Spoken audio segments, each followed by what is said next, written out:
하루에 필요한 영양을 공급하기 위해서 먹는다 했잖아요. 근데 사실 선생님 아시죠? 예, 괜찮아요. 피가 생명이라는 걸 아시잖아요. 그죠? 왜냐하면 피 한 방울이 결국 사람을 만들잖아요. 우리 정액 한 방울, 난자 한 방울, 얘들 둘이 만나서 세포 분열을 하는 거잖아요. 알고 계시는 거거든. 근데 이 세포 얘기를 하지 않으면 저희 제품들은 사실 무용지물이거든요.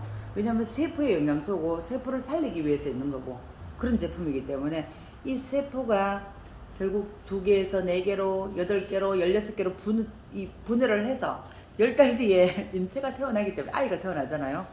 그래서 피가 생명이라 하는데, 그러면 이 피나 세포나 우리 아이나 하나의 덩어리로 봤을 때 얘를 건강하게 하기 위해서 뭐가 필요하다는 거죠.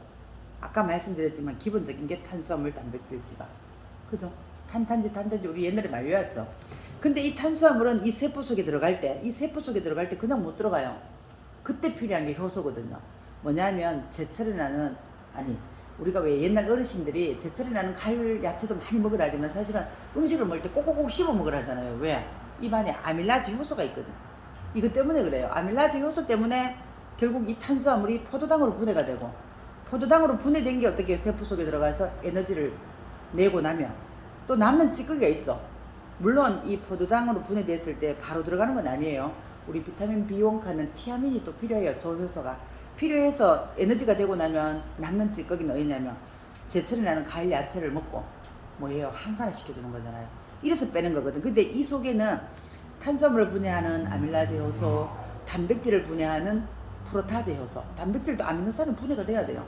어떤 회사는 아미노산 실크금에서 실크 아미노산 하면서 바로 아미노산처럼 만들어서 파는 회사도 있거든요. 왜? 우리는 하루에 우리 몸에 1%의 단백질이 꼭 필요해요. 매일 그 단백질은 몸 안에 축적이 안 되니까 계속 먹어줘야 되거든요. 여기에 프로타직한 효소 들었죠. 그 다음에 지방도 분해하는, 지방도 지방산과 글리세롤로 분해가 돼야만이 이 우리 왜 건강식품 중에 딱 한 개만 먹는다 그러면 오메가3 뭐라 하거든요. 왜? 세포를 보호하는 건 그거밖에 없으니까.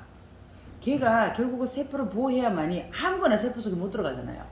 이게 오메가3예요. 그러는데 지방산과 글리세롤로 분해가 돼야 되거든요. 될 때 리파제카는 효소가 필요해요. 근데 저희는 이 한 포 속에 아침에 먹을 수 있는 아밀라제, 프로타제, 리파제 효소가 들었고, 그 다음에 우리 이래 손 한 번씩 이렇게 보면 이게 셀룰라이트 많잖아요. 이거 분해하는 거. 그 다음에 누구나 다 모유 먹었잖아요. 그 모유로 와서 내한테 축적되어 있는 유당 분해하는 거, 이런 효소들이 5가지를 여기 넣어놨거든요. 넣어놓고 에너지를 만들고 나면 남은 찌꺼기를 뺄 수 있는 제철에 나는 과일, 야채, 곡물, 허브 56가지를 여기 넣어놨어요. 그러면서 진짜 중요한 우리 몸의 뿌리, 장에 유산균 특허받은 거 4가지 넣어놓고 유산균의 먹이, 식물섬유 9가지 같이 넣어놨습니다. 그런데 타다는 보면 대부분 하이발 따로 팔아요. 왜냐면 유산균의 먹이가 있어야만이 일이 되거든요. 우리가 유산균을 계속 먹는 사람들이 장이 안 좋아지는 이유는 뭐냐면 우리 몸에 유산균은 쉽게 말하면 유익균은 자기 일을 다 하고 나면 얘가 죽잖아요. 그러면 유익균의 사체는 유익균의 먹이가 되거든. 근데 유해균의 사체는 유해균의 먹이가 돼요. 어떻게 구분돼요. 왜냐면 진짜 우리가 제대로 된 걸 딱 먹으면 걔들이 들어가 보면 과학자들이 발견해 놓은 게 있어요. 우리 몸에 안 좋은 기생충이나 안 좋은 균들은 현강물질을 띠더래요.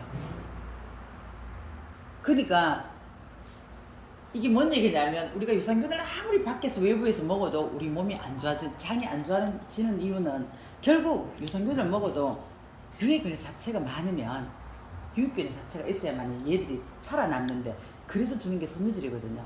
근데 저희들은 같이 넣어놨어요. 같이 넣어놓고 그 다음에 피를 맑고 깨끗하게 하는 얘를 또 넣어놨어요. 이 속에도 한 스푼이 들었거든요. 그게 뭐냐면 비타민 B1 복합제. 얘들이 아까도 그랬죠. 에너지도 만들지만 피도 맑고 깨끗하게 해요. 왜? 우리 몸속에는 이 밖에도 때가 나오지만 혈관 속에도 때가 나오거든요. 그게 효모시스테인 하는 건데 얘들을 이 농도를 조절하는 게 비타민 B1 복합제예요. 근데 여기다 같이 넣어놨거든. 그러니까 얘는 아침에 그냥 우리가 어떤 분들은 뭐 비싸서 못 먹는 분도 있고 막 그래요. 그러는데 실질적으로 아침 대용으로 저는 먹거든요. 저는 아침을 안 하잖아요. PM만 나고는. 너무 많이 먹는 거 아니에요, 그러면? 제 한 봉에 이거 3스푼을 또 넣는데 몇 네. 스푼이 되는 거예요? 저는 6스푼 넣어 먹거든요. 사람마다 다르긴 한데 이런 분이 있었어요. 당뇨 환자분인데 이분이 빼야 될 거 아니에요. 전달도 해야 되고. 자, 얘는 우리가 세포한테 영향을 주는 영양주스란 말이에요. 얘는. 그러고 나면 남는 찌꺼기 뺄 때는 저희들이 또 얘를 미네랄 칸은 해독 주스로, 세포 해독하는 해독 주스로 줘요.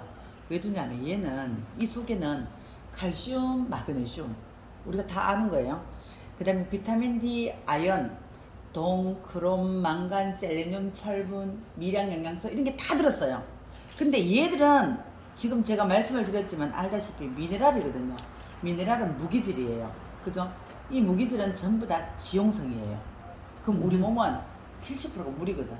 사실 필요한 단백질, 탄수화물, 지방은 한 20, 한 5, 6%, 30%도 안 돼요. 나머지 미량 영양소가 4%인데 얘들이 부족해서 모든 병이 와요. 칼슘 부족으로 오는 게 147가지, 미네랄 부족으로 오는 게 900가지. TV에서 요새 하도 얘기해 사람들이 다 알더라고. 그죠? 근데 이 미네랄을 우리 몸속에 들어가면 수용화시키는 기술이 아무도 없는 거예요. 근데 얘들은 마이크로솔블 기술 그래갖고 지용성을 수용화시키는 기술을 여기다 넣어놓은 거예요. 미네랄을 물에 태우면 그냥 녹아요. 다른 데는 오메가3 물에 태워서 아무리 흔들어도 위에 기름 둥둥 뜨잖아요. 그래서 저희들은 물에 들어가는 순간 녹아버려요. 그렇게 만들어 놓은 기술이라. 그러니까 확실히 좋은 거거든요. 근데 이 칼슘도 마그네슘도 어떤 분들은 칼슘 먹잖아요. 그러면 어떻게 해요? 위가 아프다 하거든. 왜? 소화도 안 되고 대사가 안 되니까 변비가 온다 하거든요. 왜? 안에 쌓이잖아요. 지용성은 수용화가 안 되면